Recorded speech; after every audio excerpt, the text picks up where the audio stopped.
Blessings, everyone. Welcome once again to Kirtan Live here on Humanity Healing, brought to you by myself, Riverman, as I'm called. Riverman is a strange name to be called, but I was given that name. I was given that name, 20 years ago at least. It was given to me by an indigenous storyteller. And when she met me, she said she had been waiting for me, and I had no clue whatsoever what she was talking about. And since then, I have gained what we're talking about today is wisdom, strength, fulfillment, all of these things that are powerful and needed in ways that we use incorrectly. It's important that we begin to distinguish wisdom and power, strength, happiness, all of those things. Separate them from what we do in our physical form. Because in our physical form, we're dealing with what I call distractions. Major distractions that take us away from who we truly are, that can communicate with nature, who we are that can understand what plants and animals want or need, and when they're threatening us. We've lost that ability, most of us, because we live in this world of concrete and steel. And as you can see in remote areas, a lot of those people are being forced by fires and floods to come into the collective community of control by artificial intelligence, controlled by uh, waves of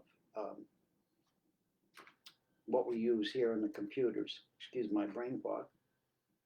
All of those things. And they're developing even stronger and stronger and stronger things to control us and can keep us in a pattern that is easy to manipulate. Who are they? I don't know. What are they? I don't know. Nor do I really care what or who they are.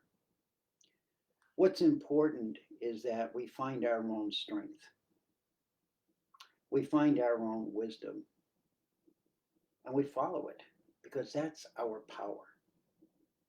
That's what we need to focus on as individuals and as a collective unified field of humanity. It's beautiful that I've been able to talk on humanity healing for several years now. And I remember years ago when I was first awakening to a lot of what humanity healing was putting out there, I always remember the videos and I would always tune into those and the meaningfulness of what was being presented. And all through these years that they have been holding this together and expanding into other greater visible boards for people to tap into and trust.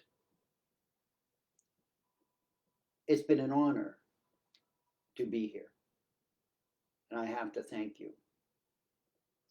And I have to thank all of you who may have listened to my talks because I never expected to do this at all.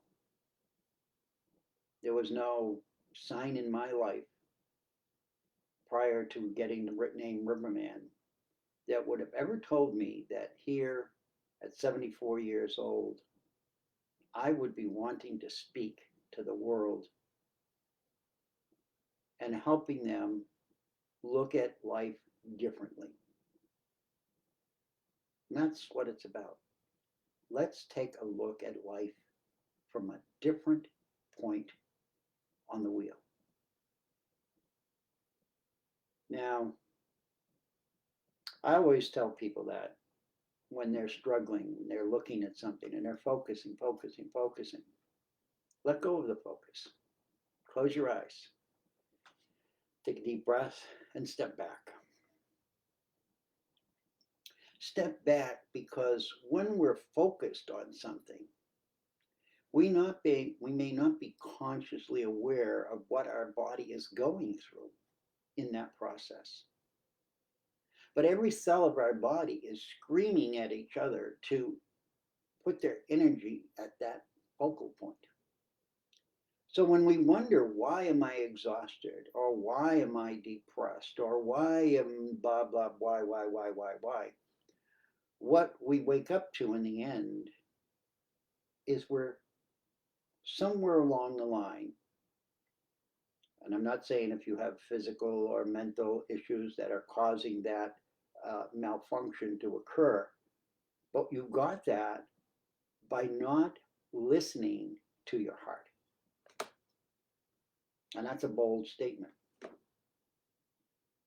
But the reality is I think last week I spoke about the inner self and how we need to get back in tune with that inner self before we can do anything in the outers. If you can't get along with what's inside of you, if you can't experience what's inside of you and not fight and argue with it, how do you expect to do that with your next door neighbor or the government or anybody? This is the time now of change, and this is amazingly happening. And this full moon is really going to be powerful. It's going to be a powerful shift and change. So this is what we're looking at right now. And today I was guided mowing the lawn to do something that I hadn't, well, I do it a lot, but I learned it 20 years ago. Many of you know I died and came back, and that's the woman I met gave me the name Riverman. But I lived along water, and I have lived along water ever since then. And whether they're, a tributary to the water or the ocean, I've always been there. And I had no money, I had no job, I was an alcoholic, and I was trying to recover. And the message was, in order to pay my rent, I would mow the lawn of this, what was used to be a motel. And then it was converted into sort of shanty apartments, I will call them. They were very nice, comfortable for us who lived there, but we were not what you would call your top-notch level of middle class at that point. Although I had lots of money before that point and was diminished to my level. I mowed the lawn, but when I mowed the lawn, I kept getting messages from something or someone, and I never understood when I did it, but I would follow them. And whatever it was would guide me to mow patterns in the lawn. So most people go up and down, whatever's the easiest, or crisscross or whatever, and they're happy. But I began to have this relationship with Earth and this community of beingness that I can say are angels, or I can say they're extra celestial beings. They're not interested in what we call them. What's interesting is that they have always been here, and they watch us continually, and we can communicate with them if we let go of all of our garbage. And I say that today because when I went to mow the lawn today, I was guided to do circles around two trees. Now I do that. I do triads. I mow triads, and then I'm guided where to mow them. And usually they're either pointing to a direction, and they're always in alignment with whatever's happening in the universe and planet Earth in a pattern, a greater pattern than a lot of us understand or ever want to understand. But even the professional lawnmower next door, he was watching me, so he can see all the circles. He says, why? He's from another country, and he says, why you do that? And I says, I listen. I listen. I listen to the stars. And the stars say, do a circle. I do a circle. I said, so it's like art. I'm not going to go into a deep explanation of it. But what it really is, when I stopped and I was in a rush to get here to do today's talk, I realized that that's a communication system. And it's a communication system that each one of us have the possibility of using. Yet we've never been taught, we've never allowed ourselves to, or we've been told that's ridiculous, that's stupid, you're an idiot, you need medicine. I've been doing it for 20 years, since I died. And one of the first ones of my speeches to above was I wanted to quit drinking, and it was on New Year's Eve. And as I was leaving drunk from my home, which was about 40 miles away, and I was going to drive home in the middle of the night, drunk, and somebody stopped me, I stood on the stairway and I said, Jesus, if you're real, take this from me or take me back where I was, meaning dead. I've never had a drink since. Now, that may sound like, oh, that's just advertisement for Jesus, but it's not. What it is a recognition of the fact that when I come from my heart, or you come from your heart, deep within that wounded heart of yours, and ask for something as powerful as that, somebody's listening. I'll say it again. Somebody, or you want to call it thing, something, is listening. It's not a fairy tale. Our ancestors knew that. Our ancestors used that. They used it as part of their navigation to find places, to do things, to grow things. They got wisdom because they were in this community that was whole. It was not independent from each other. It was dependent on each other, and each one had an important piece of it. As we look at the world now, humans are like the bees in my kitchen. It doesn't matter how many I kill. We are basically becoming a commodity, as we have made, or humans have made, water a commodity now. And they will make air a commodity. And they will try to make all the elements a commodity. Now, I say this from no understanding in the third dimensional world. But I do understand this from a higher dimension, where this has been played out before. This is not the first time, the first planet. And I talk about that today to help you to understand that where we are right now is at a point where we need to open our hearts. It's not about expanding our wisdom and knowledge. And the 3 years of our friend COVID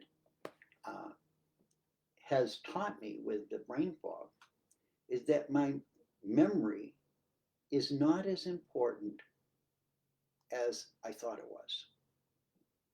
But as a child, my near exact memory of everything was my tool of survival.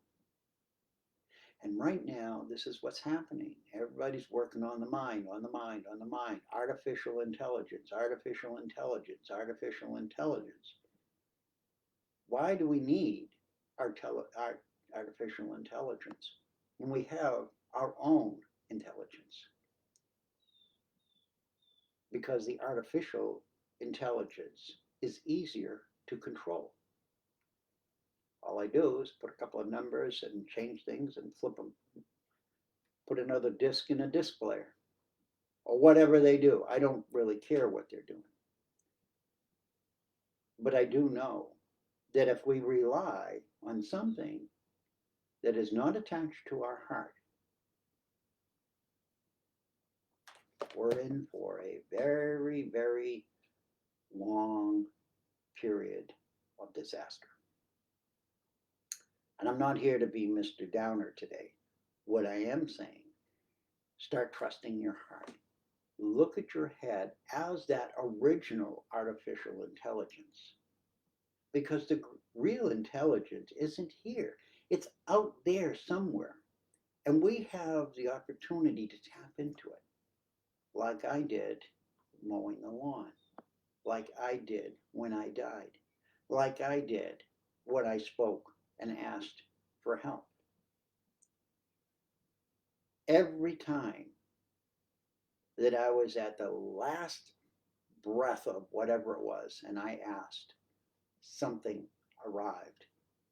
Maybe not what I asked for, but something would shift. And what I'm here today to tell you is you have that power. Each one of you, without teaching, without getting an education, not without following some guru or some teacher who's promising to show you the new and improved whatever. When I talk to people, I don't charge anything. All of this is at my expense because it's my gift to give back to the world that took me back because I wanted to be here.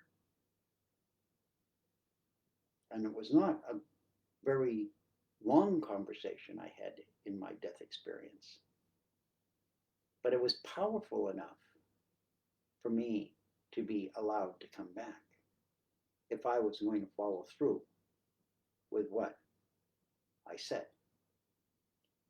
And talking to you today and mowing my lawn and listening to the symbols of the sun and the moon that I mowed around 2 trees that are part of a sacred grove that I live in. I call it a sacred grove that called me to live here. The one tree in the front yard actually called me and spoke to me in that listening level that most of us dismiss as just fantasy or a dream or nonsense. So, Yvette and Victoria, thank you for your presence today. I know this is an odd time of the day to do this, but this is what I was guided to choose in alignment with 222. And it was at the beginning of my week so that it could be part of somebody else's week. And the 222 stands for 222 galaxies. That sounds ridiculous, doesn't it? There's more. There are more. But there are 222 that wanted me to use that number in order for people to realize that the sequences of numbers are far more than just counting. They are part of a language. And if you look at your computer, it's zeros and ones. So all of these things that I talk about sound ridiculous to most people. Yet most of you have encountered perhaps one or more. and let it go. Let it slip by, saying that's ridiculous. Or you heard this other crazy person talking like this. And didn't pay much attention to it, but a week later something happens. You know, for some reason somebody said something the other day and boom, it's happened. That synchronicity that you're experiencing is the message that you have the ability to have a clear pathway to those 222,000, those 222, leave nothing, leave the end of, 222 galaxies. They don't care if you give them names, not names. And many of them are beings that have no form whatsoever. They're in other dimensions. It sounds insane. And sometimes when I say it, I sound insane. Until today, when I got the message again that said, Charlie, you've been quiet about a lot of this because there was too much focus on what was happening. As you look out your window, you look on your TV screen around the world. But the news today is, listen to your heart. Allow your mind to follow your heart. Trust your heart. Not about the story, love story, or the story we've been told about the drama of our heart, but the truth of your heart. The message that began the minute your heart started to beat. The minute the light that you are was let go of by the heart into the rest of your body, and primarily the brain.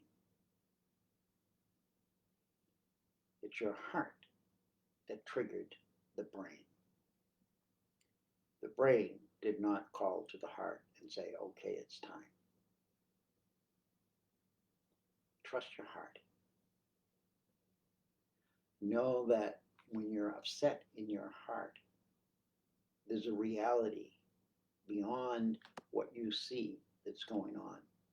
And most of the time, what I've found in the past 20 years, it was something about me that was the problem.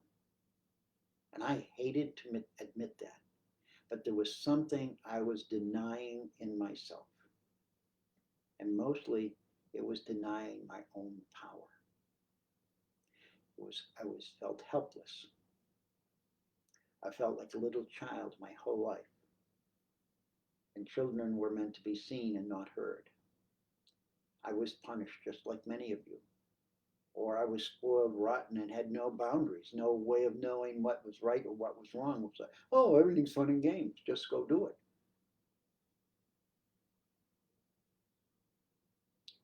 The time now that I'm talking about is expressed in two cards I pulled before I came on, and I'm going to read them to you, so I'll be brief. And these are two cards that I pull usually every night doing kirtan with my friend Tony on Good of the Whole. And we do kirtan every night at 10 p.m. Eastern on Good of the Whole, if you want to join us. Tonight will be number 909, consecutive, 909. And these two cards, one is from Shanta Gabriel, and this is from our teachings of Archangel Gabriel. It's called Bask in the Wonder of Life. Go deep, soar high. Follow your love, and the joy of fulfillment will be yours. I like that last part. The fulfillment will be yours. What does fulfillment feel like? Firstly, I don't know. I know when I'm overwhelmed, that's not fulfillment. That's fulfillment, but it's not something that I would want. It's overwhelming and it means I didn't get too much and need to get rid of some. But fulfillment is sort of like a space where we can take a deep breath and not feel pressured and know that we are whole. On this card is from the deck of cards that's no longer in existence. And I received these cards many moons ago. Let's see if I can find it. They're called the 1111 alignment cards. Look how old they are. This taped together. Ramzira, Star Child of An. And that's all I knew. I did get to talk to her in real life through the internet. And she was so pleased that I was still using her cards. And I told her, looking at her cards, back when I was a counselor for good of the whole, not good of the whole, but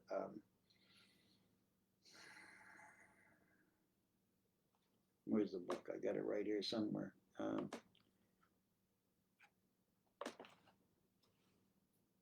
A Course in Miracles. Told you the brain fog is still there. A Course in Miracles. I did Course in Miracle classes for people, and that's where I got this book of cards as they were closing the store. And the message is this little picture of stars. Let's read it. It says mastery, divine expression. And 20 years ago or so, I had no clue what any of this was. But I loved it. It felt like it was talking to me personally.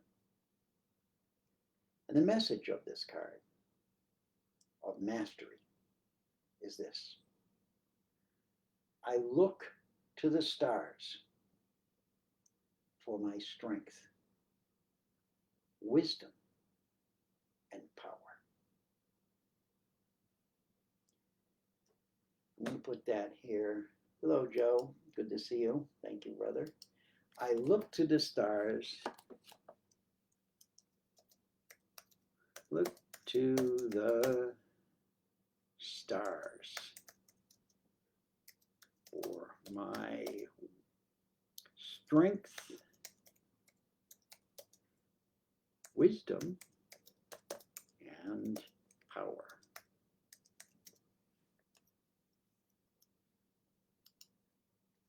And I'll put that down as 11 cards.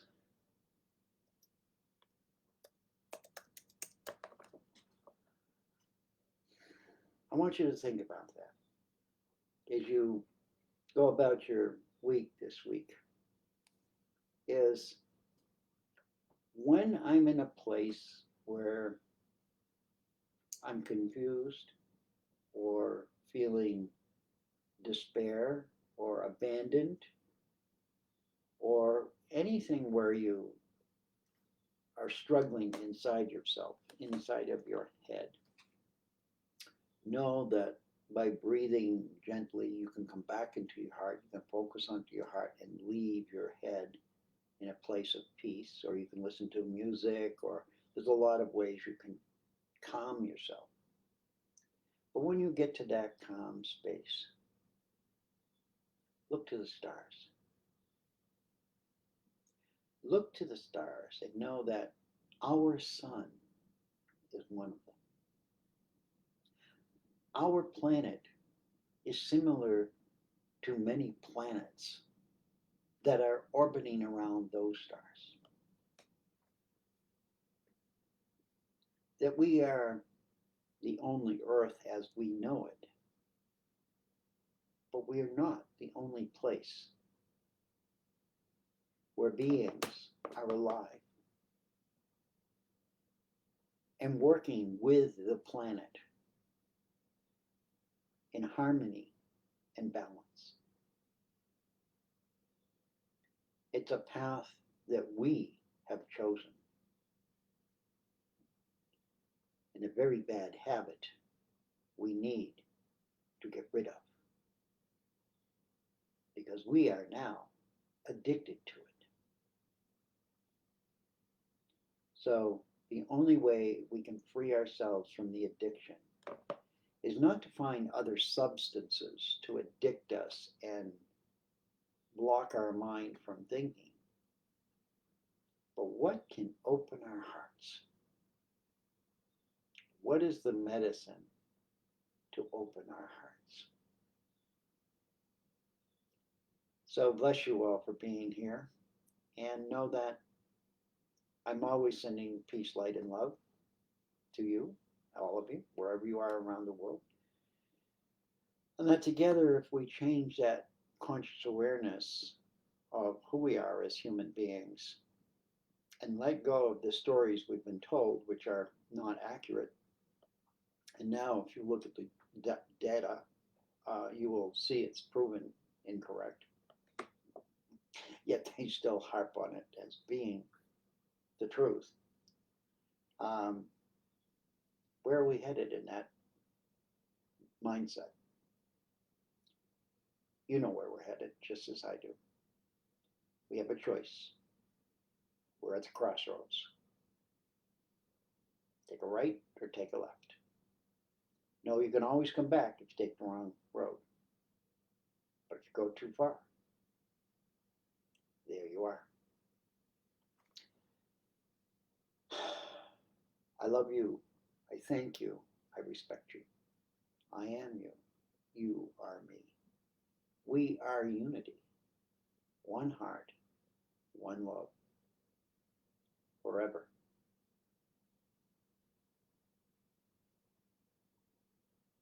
Breathe that in. Exhale it gently. I'll see you next week.